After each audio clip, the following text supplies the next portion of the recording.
Olá, eu sou o Janser, planejador financeiro há mais de 4 anos, criador do site qifinanceiro.com.br, que tem bastante conteúdo de planejamento financeiro. Estamos aqui para o 10º programa para falar de um dos temas do planejamento financeiro, na verdade o tema mais abrangente, que é a educação financeira, sendo que o planejamento financeiro é um dos ramos, né, da educação financeira. Lembrando que são 12 programas, esse é o 10º, e estamos aqui com 2 convidados ilustres hoje para falar de educação financeira.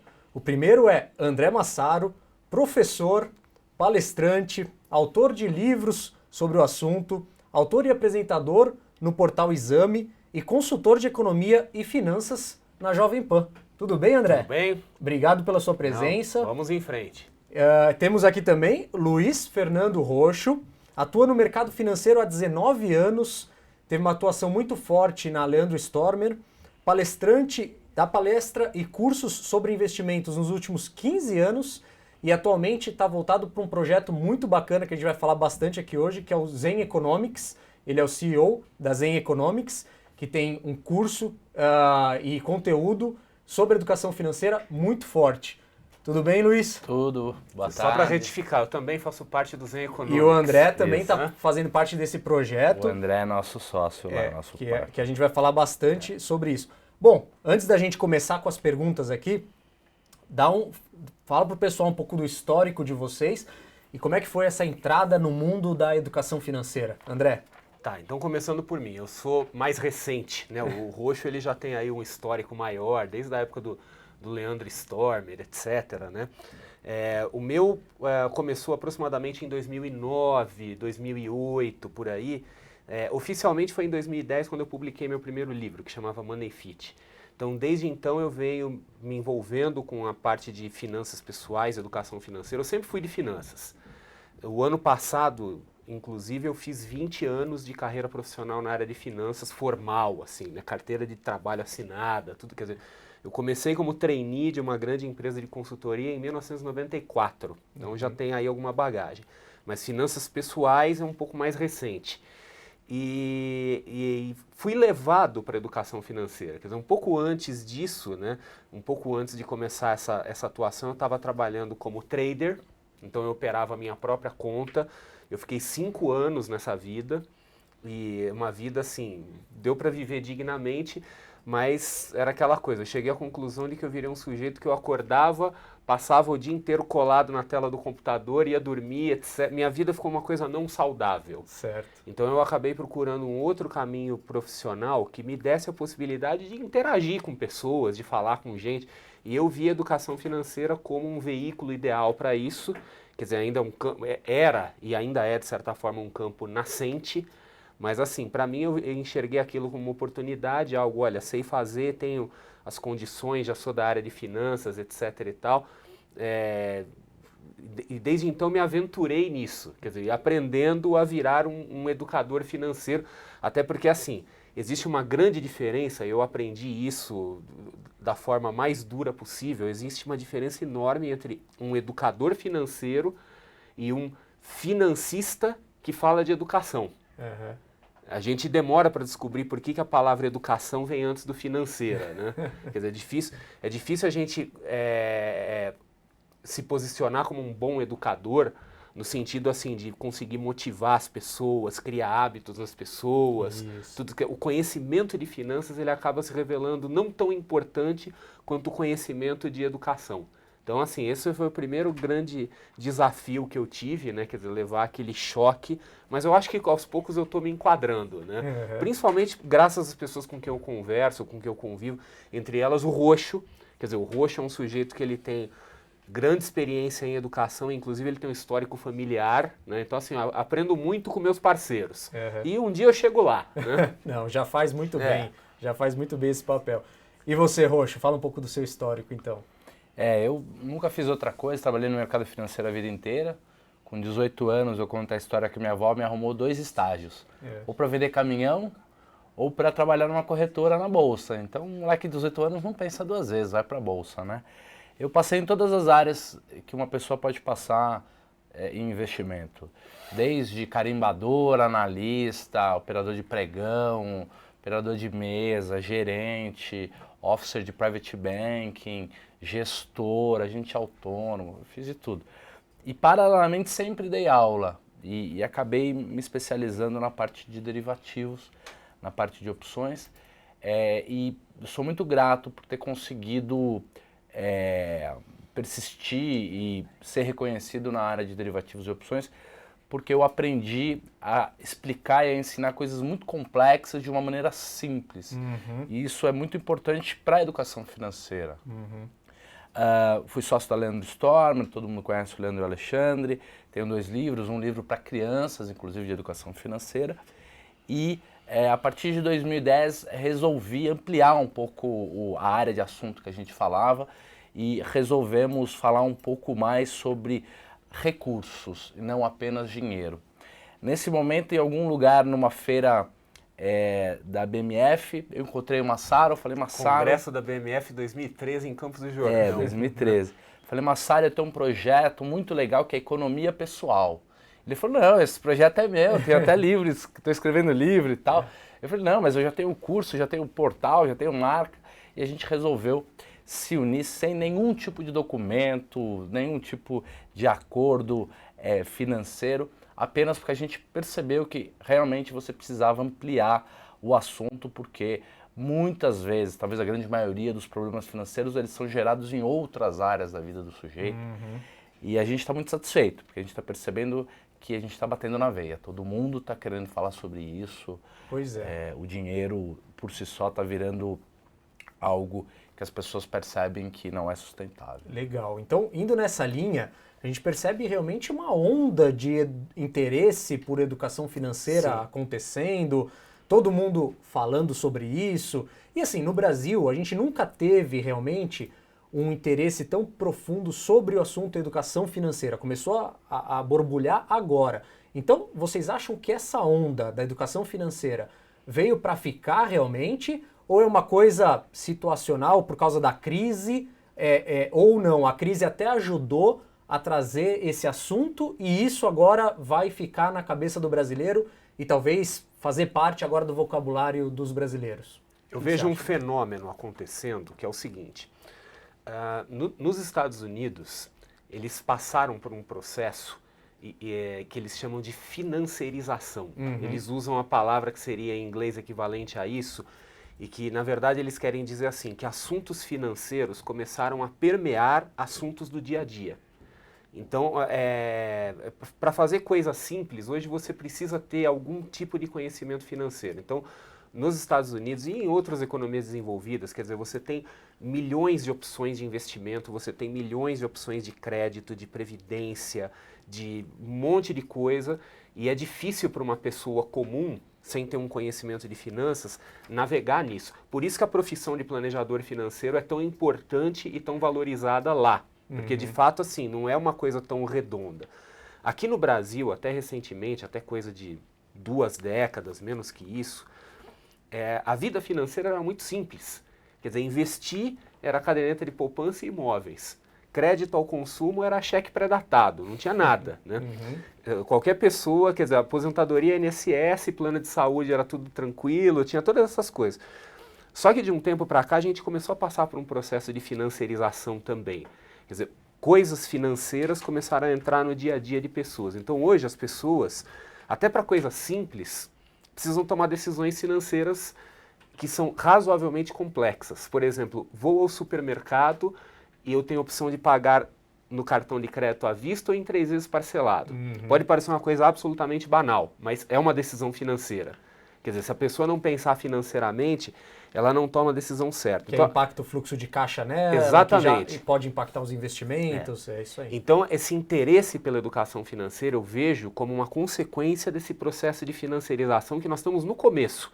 A tendência é que no Brasil, tanto pelo lado do investimento quanto pelo lado do crédito e do consumo, a tendência é das coisas ficarem mais complexas e isso vai aumentar a demanda por educação financeira e vai aumentar a demanda por serviços financeiros que ajudem essas pessoas simplesmente a se acharem. Né? E, Roxo? Somado a isso, você percebe a crise, eu acho que nunca se falou tanto de economia, né? a carreira de economista, o curso de economia até pouco tempo atrás estava deixado de lado, e junto com essa financiarização em que o excesso de opções faz com que o sujeito tenha que aprender, a gente também agora tem uma população de quase 70% das pessoas devedoras, né? E acho que a pessoa busca realmente ajuda quando ela precisa fazer uma mudança, quando ela está sofrendo. Então a gente está percebendo isso, né? É uma tendência mesmo. Legal. Até para o pessoal que está nos assistindo e que está aqui no chat, se vocês quiserem fazer alguma pergunta para os dois, faz aqui no chat que eu repasso para eles. E até um comentário que Irving com W, ele fez aqui, ele falou o seguinte: educação financeira é essencial na vida dos brasileiros. Se eu fosse empresário, a primeira coisa que faria seria dar cursos de educação financeira na minha empresa. Então, essa visão, né, de você também já perceber que como a vida financeira dos funcionários impacta, inclusive, na produtividade da empresa. Exatamente. Eu acho que você tem essa atuação bem forte, né, André? Existem estudos, inclusive, feitos fora do Brasil que mostram isso. Quer dizer, que mostram que o impacto da má educação financeira do funcionário na produtividade profissional ali é mensurável.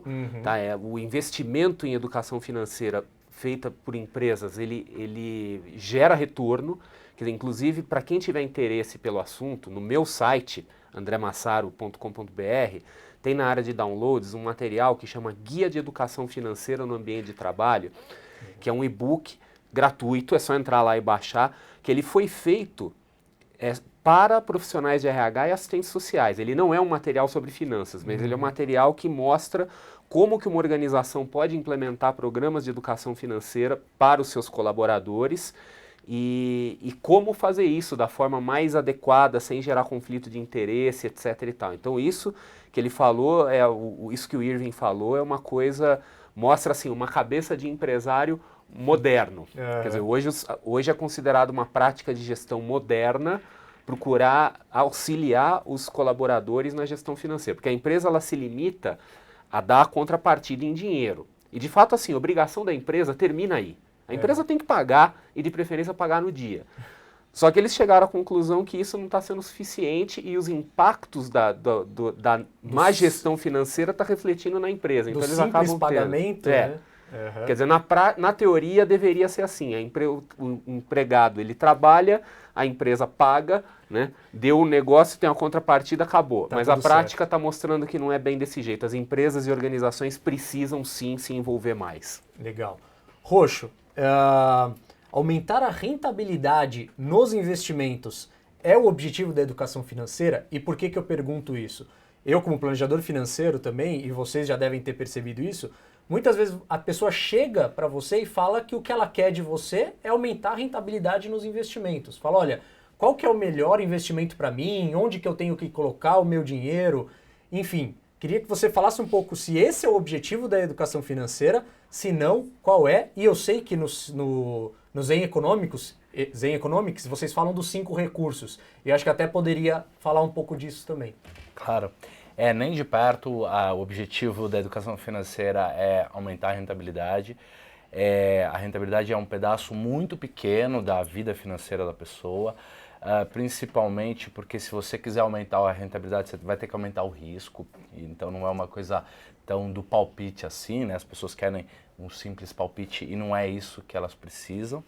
Eu acho que o papel da educação financeira é um papel de promover a liberdade financeira, a independência, e aí o sujeito está mais pronto para buscar a felicidade dele.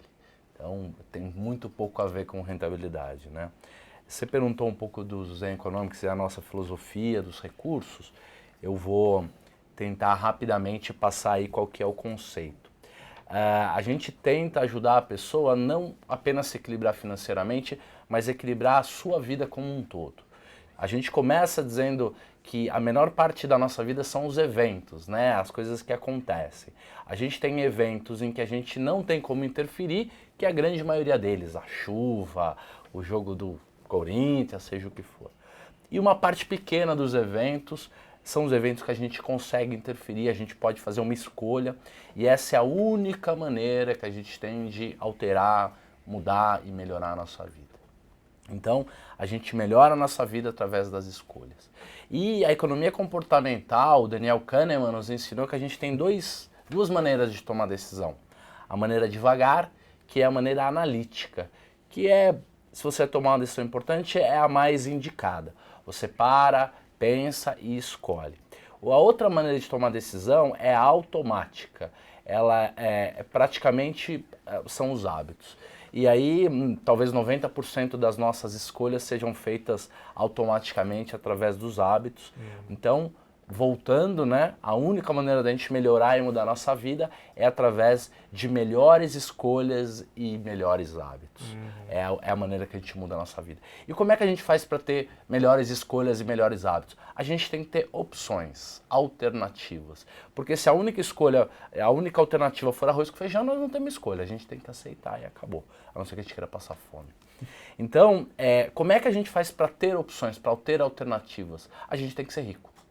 Mas não rico de dinheiro, a gente tem que ser rico de recursos. A gente tem que ter muito recurso para ter muita alternativa, muita opção. E o que são recursos? Tudo é recurso. Para começar, qualquer tipo de coisa que você imaginar e pensar é um recurso. A gente dividiu todos os tipos de recursos, isso dá uma dor de cabeça, a gente vem trabalhando nisso, eu, Massara e a turma lá há anos. A gente dividiu todos os tipos de recursos em 5 caixinhas, platonificou aí, né? A primeira é o dinheiro, é o metal, é o que a gente, inclusive, vem fazendo há muito tempo. Porque o DNA do Zen Economics é financeiro, né? Nós já somos tá no todos nome, da área financeira, né?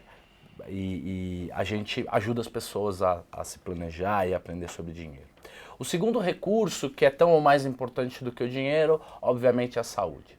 O sujeito que tem um monte de dinheiro e que não tem saúde é o cara mais rico do cemitério, né?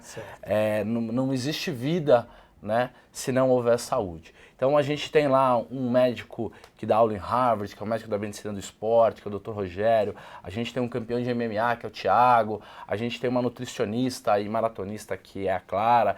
Todas essas pessoas são instrutores do Zen Economics. São nossos parceiros, criadores de conteúdo. O terceiro recurso é o conhecimento, é muito importante você saber, né? A gente está aqui para falar disso, de educação. Imagina se eu te dou $1 milhão e te mando na roda do dólar para você operar. Do grande, você vai perder o dinheiro, porque você não conhece dólar, né? Não conhece o mercado de dólar. E assim por diante. Então precisa aprender, precisamos continuar estudando. O quarto recurso é o recurso talvez mais importante de todos, que é o tempo. Porque enquanto o dinheiro você perde e ganha de novo, enquanto você pega um resfriado e se não entrar em colapso e não morrer, você consegue se recuperar, o tempo você não recupera, ele só tem uma direção. Então a gente ensina as pessoas a organizarem melhor o seu tempo, entenderem a sua relação com o tempo, que é bem legal. E por fim a gente tem o quinto recurso. E o quinto recurso ele tem a ver com as questões emocionais, ele é o equilíbrio emocional, são os mistérios, é a questão espiritual, é o equilíbrio de maneira geral, é essa cola que faz com que a gente consiga levantar da cama de manhã feliz, mesmo com crise e tudo mais, e tocar a nossa vida. A gente deu um nome para esse quinto recurso, é um nome muito óbvio, uma palavrinha que tem 5 letras, e a gente convida as pessoas a descobrir qual é o nome de algo tão importante que tira a gente da cama de manhã. Se você não conseguir descobrir, imaginar, tem o nosso curso, ou entra lá no site, tem umas dicas e tal, me manda um e-mail, mas é bem divertida essa busca pelo quinto recurso. Já passa o site para o pessoal, então. O site é www.zeneconomics.com.br, tudo junto, e a gente ajuda as pessoas a se equilibrarem, terem um equilíbrio dinâmico aí, através do balanceamento desses recursos. Eu só queria fazer uma observação sobre as nossas origens, né? Porque como o Roxo falou, a gente iniciou a conversa, foi no Congresso da Bolsa, né? Ali no café, porque naquele momento, eu tinha feito um artigo no meu blog da Exame, que ele chamava assim, finanças pessoais ou economia pessoal? Era uma pergunta. E ali eu fazia esse questionamento, né? Quer dizer, que a gente tinha que ampliar um pouco o escopo para a economia e não para finanças, porque a economia exatamente trata de recursos, sendo que o dinheiro é um dos recursos, e a maior das ironias é que, vendo pelo ponto de vista econômico, quer dizer, quando a gente estuda economia clássica, a gente descobre que os recursos são terra, capital, trabalho e, mais recentemente, a capacidade empreendedora. Quer dizer, o dinheiro sequer é considerado um recurso econômico. Ele é muito menos importante do que as pessoas imaginam. É óbvio, ele é fundamental, né? Mas assim, se a gente falta, né? Mas quando a gente analisa recursos como um todo, ele de fato não tem importância nenhuma, porque tudo que o Roxo falou, saúde, tempo, né, a produtividade pessoal, o conhecimento, todas essas coisas viram grana de uma certa forma. Quer dizer, se você tem sua saúde em ordem, você você consegue trabalhar. Se você tem seu tempo bem gerenciado, você consegue produzir coisas. Se você tem conhecimento, esse conhecimento tem valor, inclusive valor financeiro. Se você tem um equilíbrio emocional, espiritual, quer dizer, se você é uma pessoa que está no lugar, você também consegue produzir mais, criar mais. Então, tudo isso vira grana, não necessariamente vira essas 4 coisas, mas essas 4 coisas viram dinheiro. Né? Perfeito. Isso aí. E André, a gente está falando que educação financeira é essencial, fundamental. Sim. Todos nós estamos lutando pela causa, né? E vemos com grande satisfação esse interesse pela educação crescendo. Mas uma pergunta que muita gente me faz e vou repassar para vocês. Por que a educação financeira ainda não é dada nas escolas? Ela é.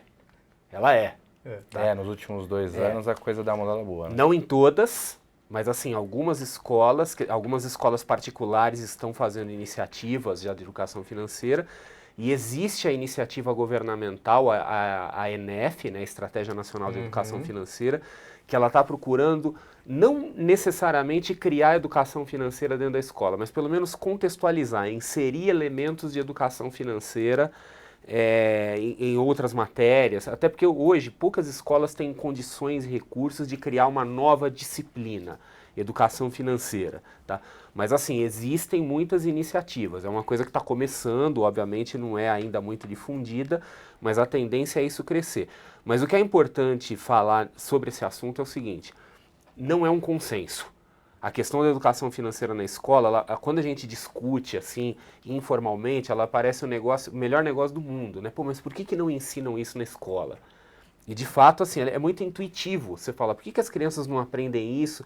Por que ao invés de fazer conta com 3 maçãs e 2 laranjas, não dá casos em que elas possam associar com situações reais? E não é bem assim. Quer dizer, tem pessoas assim que são estudiosas da área de educação, etc e tal, eles têm algumas reservas. O assunto é mais controverso do que parece. Então tem gente que argumenta, e são argumentos que devem ser ouvidos, que você colocar, por exemplo, educação financeira na escola, pelo menos considerando a atual realidade das escolas, ela pode virar apenas mais uma perfumaria. Certo. Quer dizer, a gente vive, infelizmente, num contexto em que grande parte das crianças hoje está saindo da escola, não só a escola pública, inclusive algumas escolas particulares, que saem verdadeiros analfabetos funcionais, quer dizer, crianças que não têm condição, pessoas que não têm condição de ler um texto, de escrever um texto simples que faça sentido, não têm conhecimentos básicos de matemática.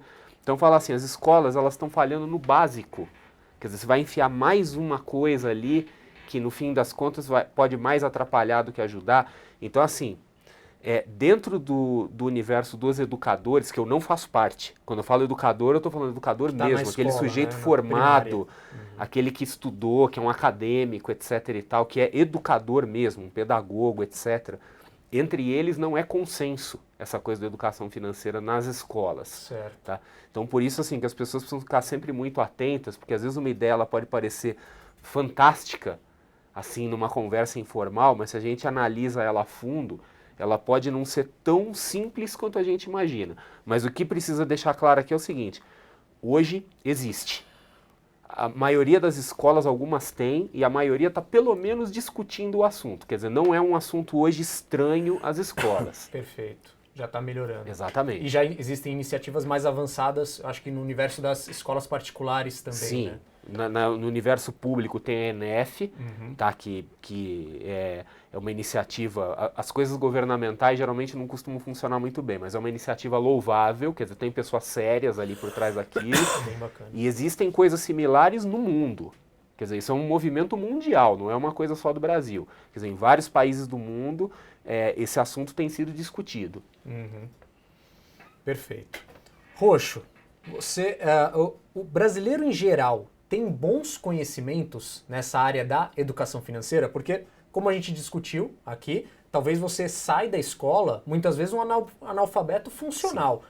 Mas em relação a dinheiro, não tem como. Você vai ter que aprender de um jeito ou de outro, na marra. Todo mundo tem que lidar com dinheiro, todo mundo tem que ir na padaria comprar coisa, tem que sobrar dinheiro até o final do mês, ou então você vai fazer uma dívida para ter dinheiro até o final do mês. Então, de um jeito ou de outro, o brasileiro acaba tendo que lidar com dinheiro. Então, eu queria a sua percepção em relação ao conhecimento que o brasileiro tem nessa área, em relação ao comportamento na prática. Uma coisa é você saber na teoria o que você devia fazer e na prática o que efetivamente faz. Só para te basear a resposta, tem uma pesquisa da Serasa Experian que mostra que a nota, se fosse dada uma nota de 0 a 10 para o brasileiro, a nota em conhecimento é 7,7. E a nota em comportamento, em relação à educação financeira, é 5,5. Uhum. Se o brasileiro não sabe matemática e também não sabe analisar um problema, um texto, ele certamente não vai saber muito bem finanças.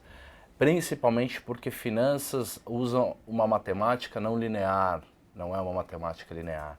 A gente tem curvas aí porque a gente tem juros e a gente tem, principalmente num país que nem o nosso, que a taxa de juros é mais de 10%, as coisas pegam uma velocidade muito grande, elas se aceleram.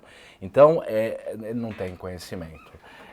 Eu vejo, a gente que dá aula há tanto tempo, a gente vê alunos, né, médicos, psicólogos, advogados dizendo, olha, eu saio da faculdade, não sei fazer uma conta, não sei abrir uma empresa, não sei coisas muito básicas de finanças. Então, não sei onde eles tiraram essas notas aí. De qualquer maneira, mais do que isso, mesmo aqueles que têm conhecimento não gastam, não têm uma postura, não têm uma atitude adequada com relação ao dinheiro. No mercado financeiro, em bancos, eu não sei se o Massaro passou por isso, mas os meus pares lá, os gerentes de banco, eles tinham uma filosofia que é assim, gasta que vem. Então os caras, é o gerente do banco, o cara que teoricamente deveria saber alguma coisa. Os caras gastavam, carneta, não, faz a dívida, que com a dívida você consegue fazer a poupança e tal, o que é uma atitude horrível. Pior do que isso, existe um preconceito muito grande com relação ao dinheiro. Eu já vi muita gente virar para mim e falar assim, eu gosto de ajudar o mundo. Então quando eu tenho dinheiro, eu ponho o dinheiro para circular, eu ponho na roda, eu gasto, porque aí a gente movimenta a economia. Isso é um absurdo, é uma bobagem. O dinheiro investido, ele tem muito mais valor para a economia do que o dinheiro gasto. A gente poderia provar isso através de cálculos. Isso é um pensamento meio místico, né? Quer dizer, como se fosse uma feitiçaria. Você gasta e ele vem, quer dizer, como se fosse uma força sobrenatural. E é uma característica do nosso povo, né? Quer dizer, o brasileiro, ele é um povo meio místico, assim, né? Que gosta de soluções mágicas, né? É uma pena, mas a gente tem que conviver com isso, né? Mas eu acho que a resposta é não para as duas perguntas. Talvez, eu acho que a parte do conhecimento é até interessante a gente pensar o que é esse conhecimento, porque se alguém acha que ter conhecimento sobre educação financeira é simplesmente como usar o cartão de crédito ou como colocar dinheiro na poupança, pode ser que a pessoa ache que ela tem o conhecimento em educação financeira. Né? E aí é interessante a gente saber que tem muito mais a saber sobre educação financeira, não só na parte de ganhos e gastos, cartão de crédito, poupança, cheque especial. Então talvez, eu acho que essa nota de conhecimento pode estar um pouco enviesada porque não dá para saber o que a pessoa considera como conhecimento em educação financeira. E mesmo, eu acho que uma coisa interessante que você falou, mesmo quem tem o conhecimento, uma outra etapa, depois, uma coisa já importante é você adquirir o conhecimento. E outra etapa depois é colocar em prática. A disciplina. Porque daí envolve realmente e o controle, disciplina e controle e tudo mais. André, na sua opinião, qual é o efeito na prática? Como que a pessoa vai vivenciar na vida dela se ela não tem educação financeira e não vai atrás de uma educação financeira? Como que vai ser a vida dela? Que efeitos práticos ela vai sentir? E também baseado na pesquisa da Serasa Experian, só para você saber, em 2015 foram considerados estressados financeiramente 23% da população. Ou seja, 1 em cada 4 brasileiros sentem estressados financeiramente? Ok. Então, a primeira coisa, respondendo a sua pergunta na ordem, né? O primeiro item é as pessoas que não têm um nível de educação financeira, a consequência que elas podem criar a si mesmas, elas são ruins, como a gente já espera. Tem dois tipos de pessoas que são mais ou menos imunes a isso.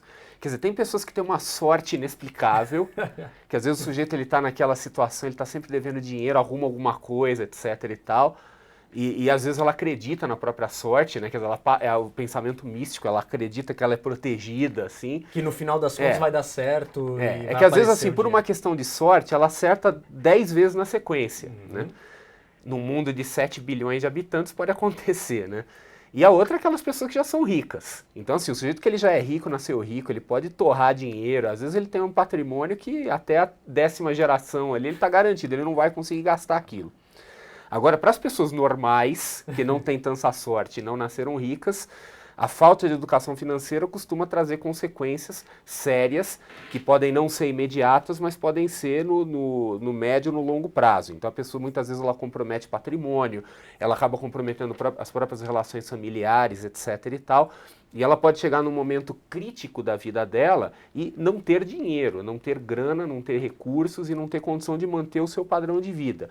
Isso gera todo tipo de dissabor, voltando para a questão da economia zen, né, afeta as outras áreas, gera problema de saúde, gera problema de produtividade, gera problema de conhecimento, de relacionamentos, gera tudo. Né? Então esse é o primeiro ponto. O segundo ponto, você mencionou essa pesquisa da Serasa, e ela é muito interessante porque ela está consistente com pesquisas que são feitas fora do Brasil. Nos Estados Unidos, tem uma pesquisa da Associação Americana de Psicólogos, que ela é feita, agora eu não lembro quando que ela começou, acho que ela começou em 2004, alguma coisa assim, ela tem mais ou menos uns 10 anos, ela é feita todo ano, chama Stress in America, Stress na América. Com exceção do primeiro ano, em todos os anos, o fator número 1 indicado como causa de estresse é, surpresa, dinheiro. Né? Então, assim, os problemas financeiros, as questões financeiras, elas são extremamente estressantes. Isso não é um privilégio nosso aqui brasileiro, isso é no mundo todo. Quer dizer, as pessoas, elas têm níveis altíssimos de estresse, o estresse leva a problemas de saúde, o estresse leva a problemas na família, leva a problema de todo jeito, e um dos maiores, se não o maior causador de estresse é dinheiro. Então, assim, se a pessoa ela quer diminuir o nível de estresse da vida e melhorar todo o resto, quer dizer, melhorar a saúde, família, etc e tal, começa cuidando da educação financeira. Quer dizer, a educação financeira, ela tem um poder propagador. Quer dizer, ela tem ela vira assim um metaconhecimento, né, que ela ajuda a gerar outros conhecimentos, ela melhora outros campos da vida, ela transcende. Então, mais um motivo pelo qual as pessoas devem dar a devida importância à educação financeira. Você vai ver melhor. Não é só uma questão de ter mais dinheiro, menos dinheiro, poder. Você vai ver melhor, como um todo. Né?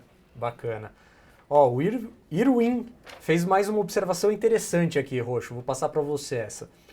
Ele está falando que o governo não liga para a educação financeira, já que ele privilegia o consumo em massa. Ou seja, justamente essa questão de gastar para girar a economia. O que vocês acham sobre isso? Começando por você, Roxo. É um absurdo. É lastimável que a gente pega uma atriz da Globo e coloque no horário nobre, oferecendo dinheiro para as pessoas decorarem a própria casa. Isso é inconcebível. Eu acho que assim, as pessoas não precisam de grande conhecimento financeiro. Elas precisam de 2 ou 3 lições básicas, desde que elas sejam extremamente conservadoras. A pessoa que não faz dívida, não compra a crédito, essa pessoa dificilmente vai ter grandes problemas. Do outro lado, você pode ter um cara que tem PhD em finanças, e se o cara criar muita criatividade, se é muita alavancagem, ele vai saber um monte de coisa e ele vai quebrar mesmo assim. Essa é uma característica natural das ciências sociais, das finanças. Você não precisa ser um gênio, você precisa ser uma pessoa consistente e seguir algumas pequenas regras. Nós não somos um banco central. O sujeito não pode ter um dinheiro na poupança e um outro tomado emprestado e o outro da casa e o carro que ele emprestou para o cunhado. Isso é um absurdo. É isso que faz o descontrole financeiro, né? Então, assim, a primeira lei econômica da Zen Economia Financeira, da Zen Economia, é não faça dívidas. Se você não fizer dívidas, muito provavelmente você passará incólume por vários problemas e muitas crises para você não serão crises, serão oportunidades. Hoje, segundo a Confederação Nacional do Comércio, nós temos aí aproximadamente 65% das famílias endividadas no Brasil. Então, assim, não ter dívidas automaticamente já te transforma em elite. Quer dizer, você quer ser elite, não tenha dívida, que já é um bom começo, né? Quer dizer, 30 e pouco por cento da população não tem dívida. E sobre a questão do governo, eu queria fazer uma observação, falando essa questão do Ewing. O governo, ele não é um ser único e uma coisa homogênea. O governo é um bicho maluco e meio assim com múltipla personalidade, é meio esquizofrênico. Quer dizer, por um lado tem essa coisa, o governo como um todo, realmente, ele é o responsável por essa bagunça, quer dizer, ele que incentivou o endividamento, quer dizer, o governo não é parte da solução, é parte do problema, mas por outro lado você tem pessoas do governo, e aí volta o caso de mencionar a ENEF de novo, que são pessoas bem intencionadas e que estão tentando lutar contra isso. Então assim, o próprio governo está jogando os dois lados, quer dizer, o governo é o maior incentivador da deseducação financeira e por outro lado tenta educar financeiramente. É óbvio que isso vai dar errado, né? Quer dizer, quando você tem o mesmo órgão com duas direções conflitantes, é óbvio que não vai chegar a lugar algum. Mas isso mostra, assim, que quando a gente fala do governo, a gente tem que ser um pouco cuidadoso exatamente de que parcela, qual das múltiplas personalidades do governo que a gente está falando, né? Exato. Não é homogêneo, não é só uma, né? Exato. Vamos falar agora, então, da parte prática, né, da vida profissional de vocês, de mudança de hábitos nas pessoas que querem, né, que buscam educação financeira. E aí a primeira pergunta aqui, desse bloco aqui, falando das mudanças, mudar hábitos financeiros nas pessoas é fácil? Se não, como é que promove isso? Como é que vocês promovem isso nas pessoas que vocês atingem? Deixa eu começar, o Massaro termina. A minha avó disse que 3 mudanças de casa equivalem a um incêndio. E a minha avó mudou muito de casa, porque minha avó era política e depois foi exilado no Chile e tudo mais. Então eles mudaram talvez 20 e tantas vezes de casa em 2 ou 3 décadas.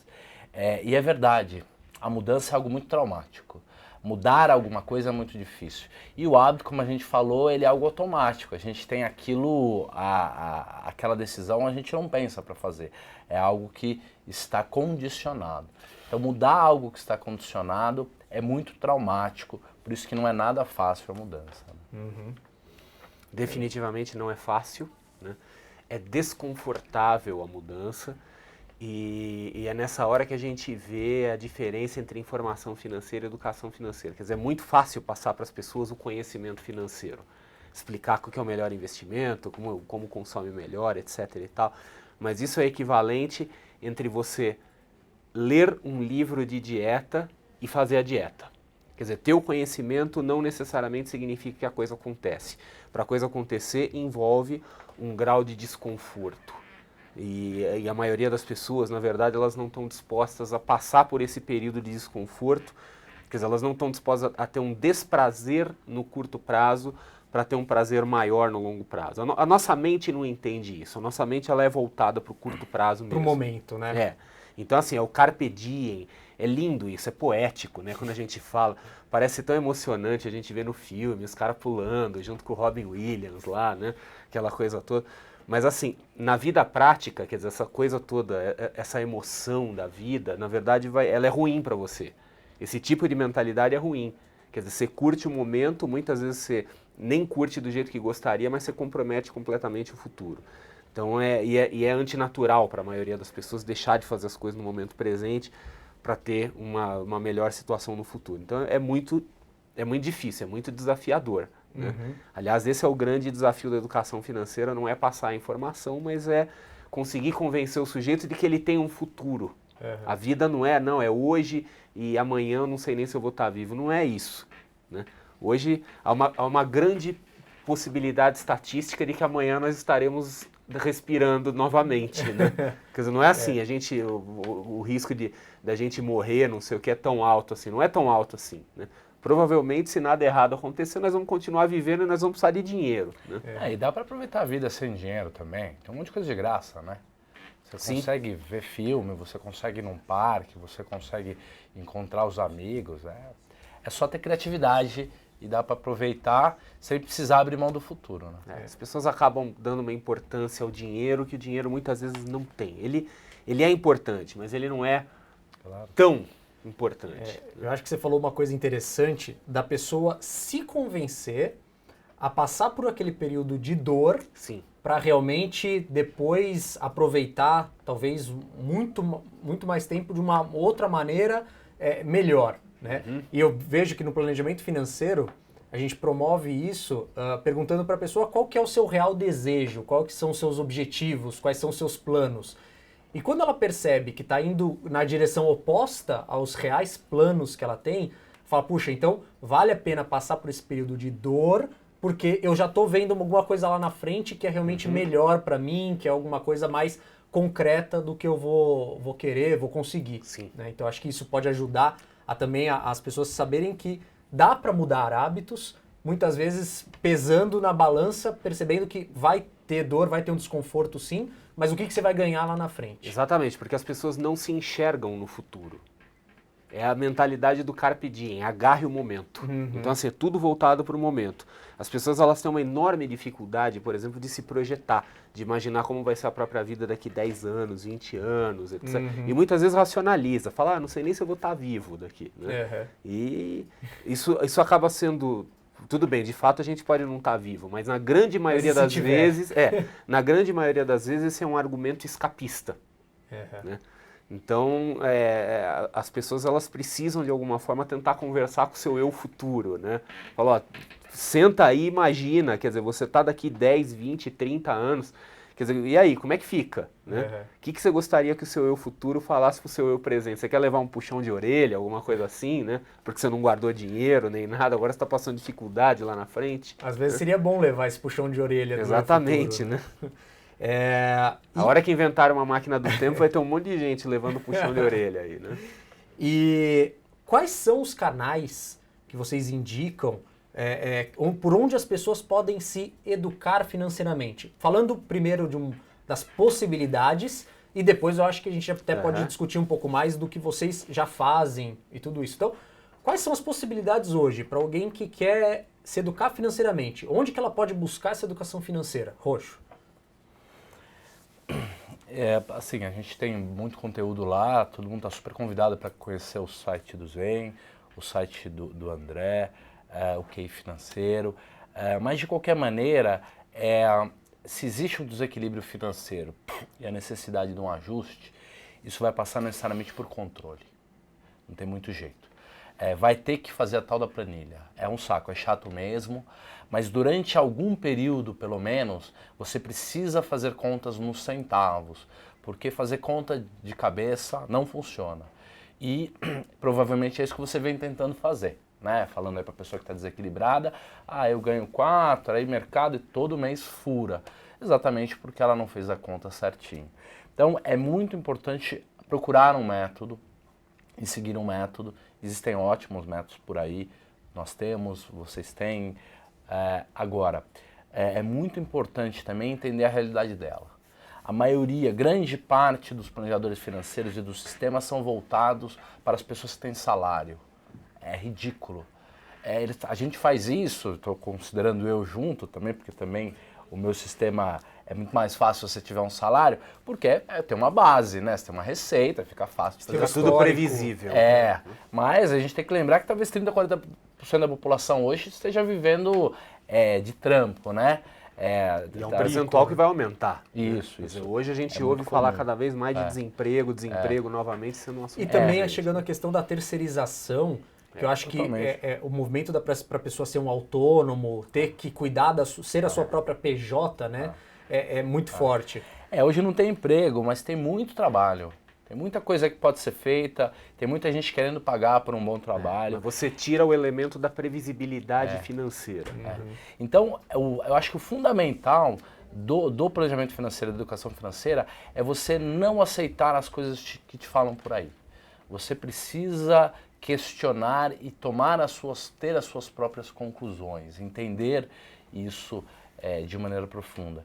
Então, fuçar todo tipo de lugar, começar a ler e as coisas começam a ficar claras. Legal. Então, acho que a gente poderia citar, André, me ajuda aí, a gente fazer uma lista. O que as pessoas podem buscar, Roxo? Livros sobre assunto? Internet no geral. Aliás, isso para qualquer tipo de conhecimento. Quer dizer, a internet hoje ela se tornou uma arma poderosíssima de quem precisa conhecimento, em qualquer área. E ela é a famosa faca de dois gumes, né? Porque ela pode abrir o mundo para você e você vai ter conhecimento de tudo. Você pode fazer um curso, sei lá, de engenharia aeronáutica no MIT, ou você pode ficar 24 horas por dia vendo fotos de gatinhos e bebezinhos, etc., no Facebook e fuçando a vida alheia. Então, assim, a internet ela tem o potencial de transformar você numa pessoa muito melhor ou de destruir sua vida, né? Para a educação financeira eu não vejo o melhor caminho. Então na internet você tem os melhores sites, você tem os melhores blogs, você tem os melhores cursos, os melhores conteúdos. É uma questão de dar uma filtrada. Então fica como dica. Número 1, zeneconomics.com.br, né? Aí vem a plebe, nós, né? QI financeiro, você, eu, andremassaro.com.br, é o meu blog lá no portal Exame, né? E muitas outras coisas de excelente qualidade. A Infomani é um portal incrível. Os cursos da Bolsa de Valores, lembrando que eu sou professor da Bolsa, né? Então vão lá, dá uma olhada, tem conteúdo gratuito, tem um monte de coisa interessante. Então a verdade é assim, quem quer, acha. E a internet é o veículo para isso. Um grande aliado aí. Quer dizer, ninguém pode alegar que não tem acesso à informação. Ninguém. Isso é uma grande mentira. Quer dizer, a informação ela está disponível de graça para quem quiser. Tá. Nessa etapa, acho que você pontuou muito bem, falando da internet, o poder que ela tem, se usado corretamente, você pode adquirir conhecimento. Mas eu sei também que vocês dão cursos, dão palestras. Sim. Então, queria que vocês discutissem também qual é o efeito que vocês percebem que um curso ou uma palestra pode ter para quem está lá participando. Até, talvez, se alguém tiver a chance de poder participar, vai poder ver um pouco mais e procurar saber. Eu vejo da seguinte forma.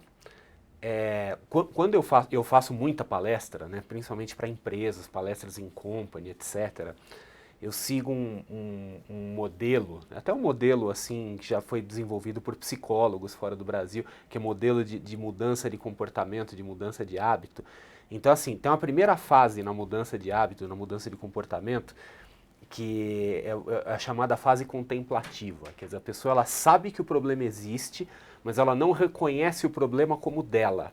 Então é, por exemplo, que nem o fumante, que ele fuma, ele sabe que o cigarro faz mal. Eu não conheço nenhum fumante que não saiba que o cigarro faz mal, mas ele fica racionalizando. Ele fala, comigo não acontece nada, meu avô fumou até os 100 anos, etc.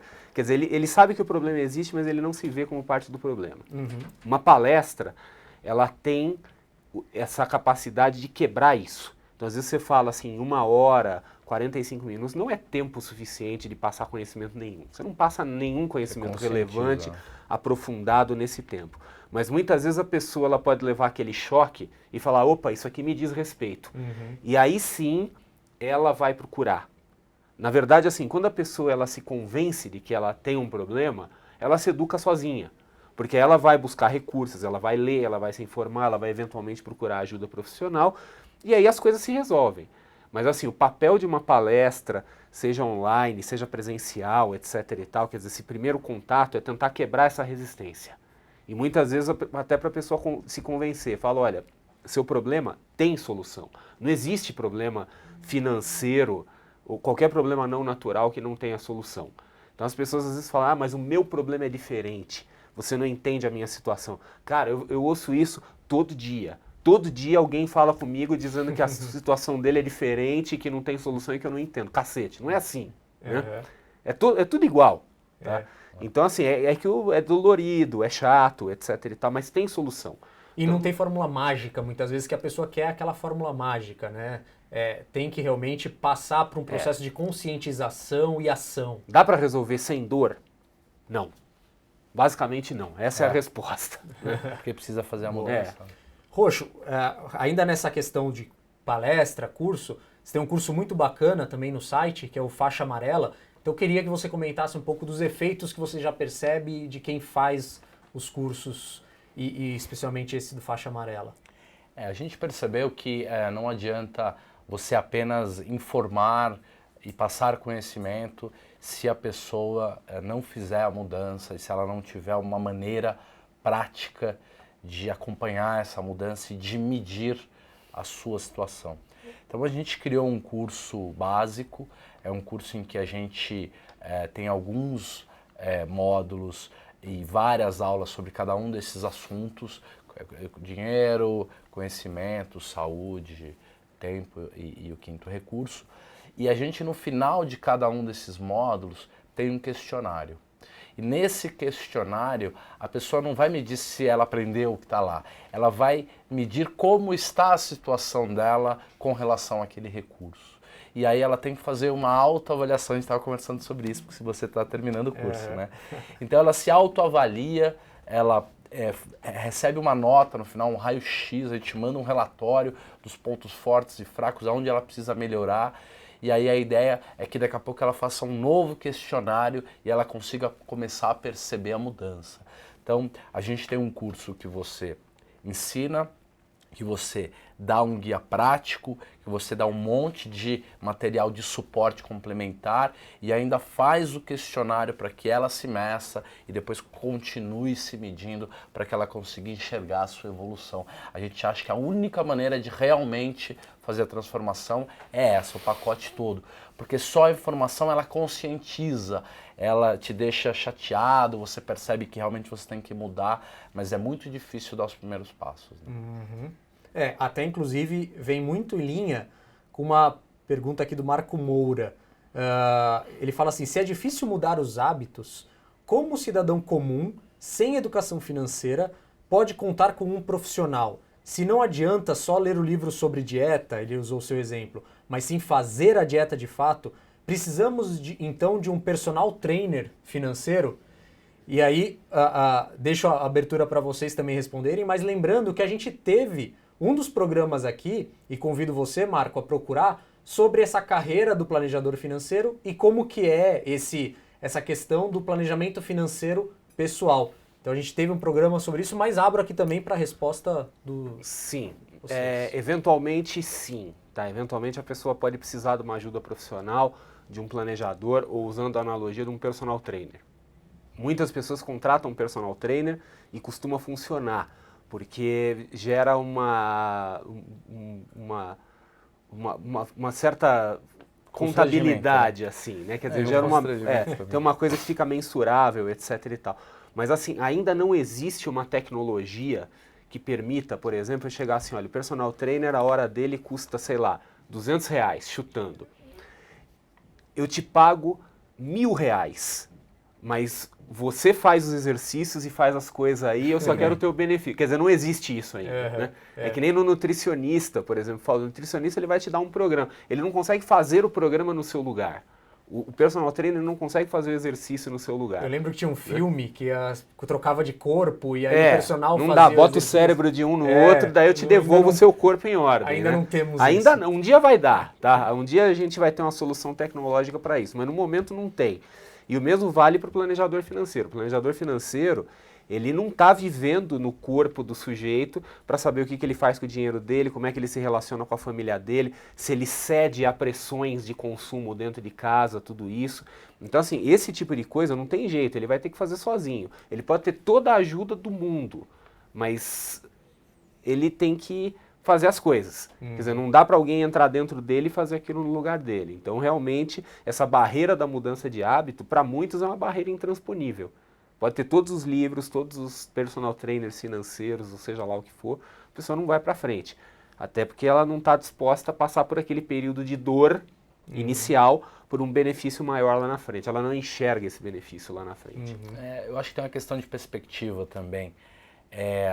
O brasileiro se acostumou a achar que quem tem dinheiro está feliz e está tendo prazer e quem não tem é um coitado. e na verdade não é, né? O Steve Jobs, talvez a maior lição dele seja a incrível experiência da compra, que é o quê? Cara, você vai comprar alguma coisa, você para e pensa, você faz uma avaliação. Ele fazia isso para trocar uma geladeira na casa dele, um cara bilionário, fazia reunião, a família inteira durante uma semana. Ah, a alemã é melhor, a outra americana gasta menos água, a outra gasta mais energia.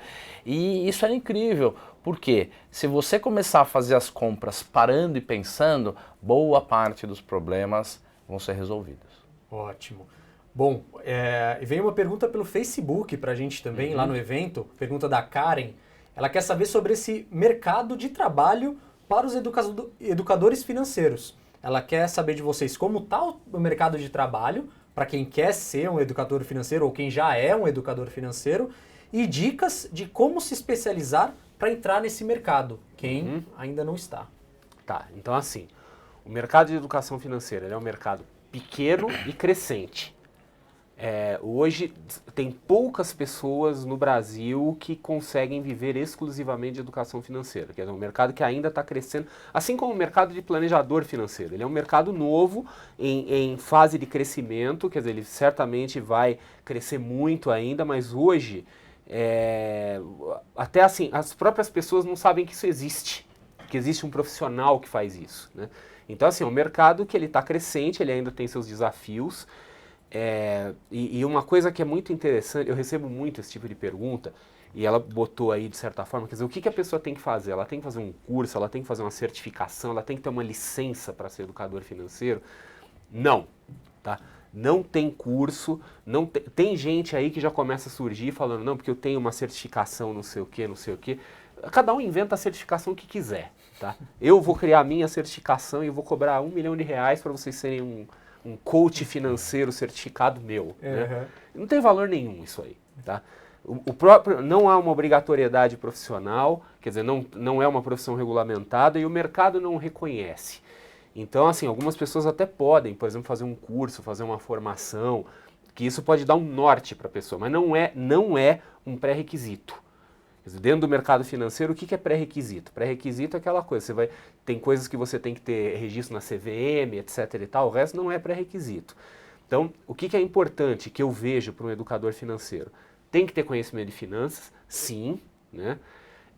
Tem que ter um conhecimento de educação maior do que o conhecimento de finanças, tá? Então, assim, realmente tem que ter um desejo legítimo de querer ajudar as pessoas, etc e tal, tem que ter uma grande facilidade de comunicação, porque a barreira é a comunicação. Não adianta ir numa palestra e ficar falando difícil, termos econômicos, etc e tal, que na verdade você vai excluir as pessoas. E procurar criar uma reputação. Hoje os educadores financeiros de sucesso, eles ou são ligados a instituições que já fizeram a sua reputação, então como a própria Bolsa de Valores, a Ambima e por aí vai, né? Quer dizer, instituições de ensino que estão nesse mercado, ou são indivíduos ou pequenas organizações que também criaram sua reputação. Criaram reputação através de geração de conteúdo de boa qualidade, já ajudando pessoas, tendo um histórico, etc. Então tem que se investir muito nisso. Quer dizer, não tem uma coisa assim, vou fazer um curso, fiz uma pós-graduação, agora sou educador financeiro. Não existe isso aí. Tem até gente tentando fazer, mas não existe. Né? Roxo. Olha, a gente tinha talvez 10 ou 12 anos atrás mais de 1 milhão de pessoas trabalhando no mercado financeiro. Por conta da automatização, da concentração institucional, da crise brasileira e principalmente do grande desgosto que foi a crise de 2008, que quebrou enormes paradigmas sobre a capacidade do dinheiro e do investimento e de tudo isso, está havendo uma desalavancagem mundial muito grande. Hoje, talvez a gente tenha 200 mil ou 150 mil funcionários em instituições financeiras e bancos. Então a gente tem um número muito grande de pessoas que trabalha com finanças e que está procurando alguma coisa. Então eu acho que se ela realmente amar isso, tiver vontade de fazer, ela faça. Agora, existem oportunidades de trabalho muito melhores em outras áreas, muito mais importantes para o mundo que o dinheiro. O dinheiro vai se tornar cada dia menos importante, eu espero.